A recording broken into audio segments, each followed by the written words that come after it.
Class में आपका स्वागत है। आज के हम इस क्लास में जो सिलेबस जो चेंज हुआ है एनसीईआरटी का, उसका जो सीनियर क्लास में फर्स्ट चैप्टर जो है शीत युद्ध का दौर, उसके बारे में चर्चा करेंगे। और उससे पहले मैं आप सभी विद्यार्थियों को बधाई देता हूं कि आप जो इस कोरोना काल में बिना एग्जाम दिए ही प्रमोट हुए। ठीक है, इसकी हम शुरुआत करते हैं। तो शीत युद्ध का जो काल है, इस काल को ही वर्तमान राजनीति का समरूप का काल माना गया है। ठीक है, यानी समकालीन विश्व की राजनीति की शुरुआत का दौर इस शीत युद्ध के दौर को ही माना जाता है। 1961 में अमेरिका जैसे महाशक्तिशाली देश को भी ये महसूस होने लगा था कि सोवियत संघ उसको एक अधिक हानि पहुंचाने के लिए क्यूबा के आसपास, क्यूबा को अपने नियंत्रण में ले सकता है, क्योंकि द्वितीय विश्व युद्ध की समाप्ति के बाद पूरा विश्व दो खेमों में बंट गया था, जिसमें एक था सोवियत संघ रूस। ठीक है विद्यार्थियों, सोवियत संघ, और दूसरा था अमेरिका, संयुक्त राज्य अमेरिका।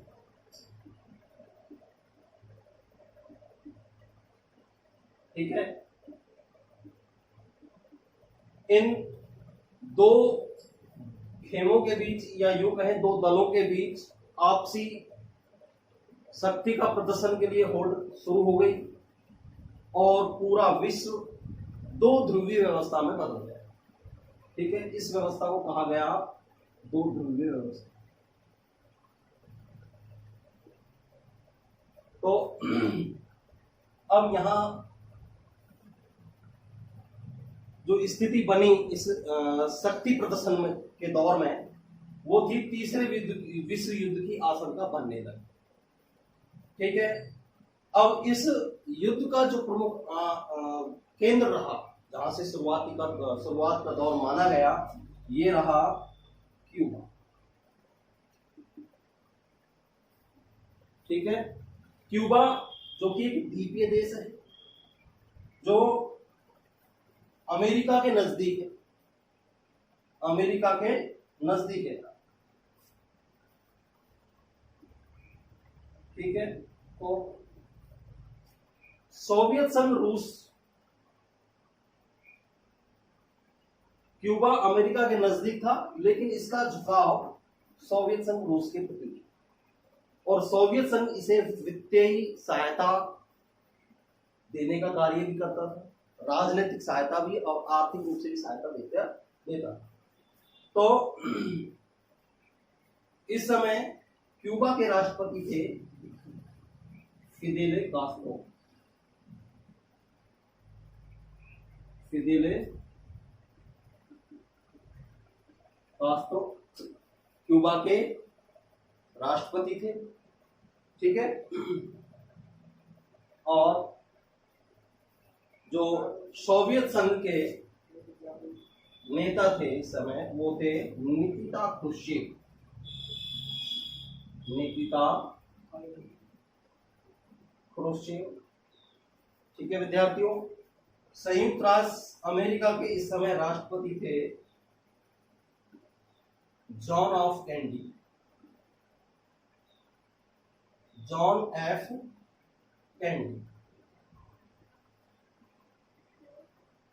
ठीक है, ये तीन व्यक्ति थे,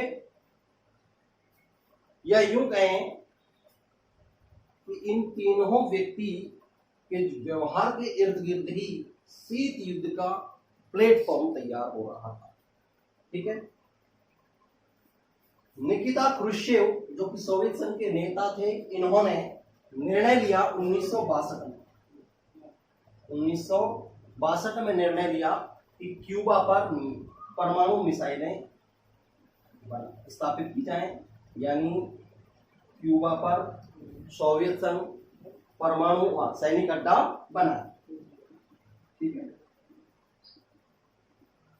ये निर्णय लिया किसने? निकिता क्रुश्चेव।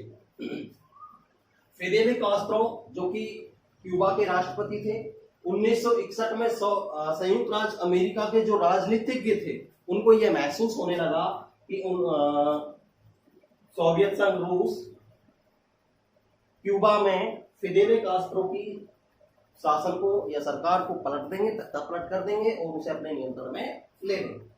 1962 में निकिता क्रुश्चेव ने भी यही किया और क्यूबा पर सैनिक अड्डा बना दिया और परमाणु मिसाइलें स्थापित कर दी। जॉन एफ कैनेडी जो कि संयुक्त राज्य अमेरिका के राष्ट्रपति थे, इनको लगभग 3 हफ्ते बाद यह पता चला कि सोवियत संघ रूस ने क्यूबा पर परमाणु मिसाइलें लगा दी है।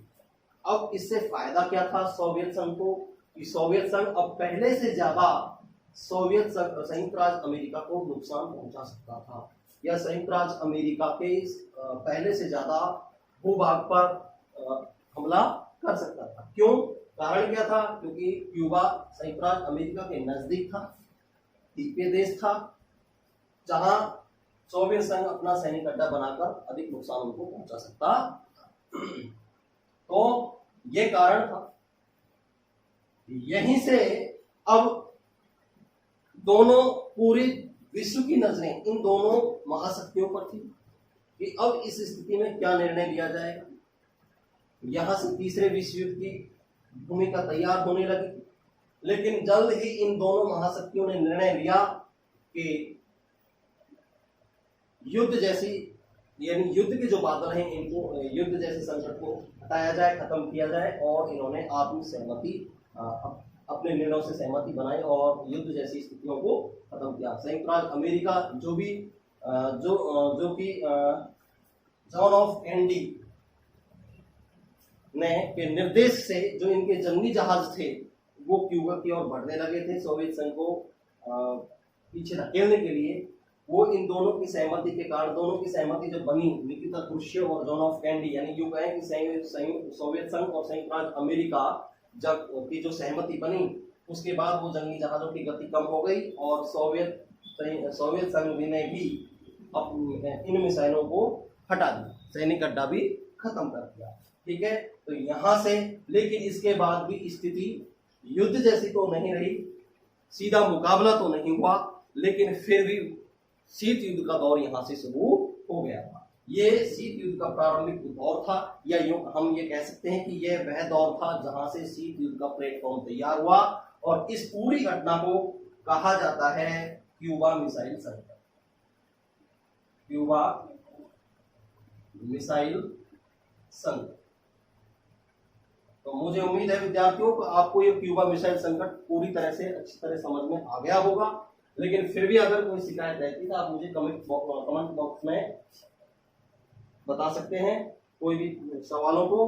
और इसके बाद हम जो अगला जो हमारी क्लास होगी उसमें हम बताएंगे आपको कि शीत युद्ध क्या है, कैसे ये लड़ा गया, क्या विचारों की लड़ाई थी, क्या इसमें हथियारों की होड़ बची थी या हथियारों का भी उपयोग किया गया था। आज की क्लास में इतना ही। वीडियो अगर पसंद आया हो तो इसे लाइक कीजिए, शेयर कीजिए और सब्सक्राइब कीजिए।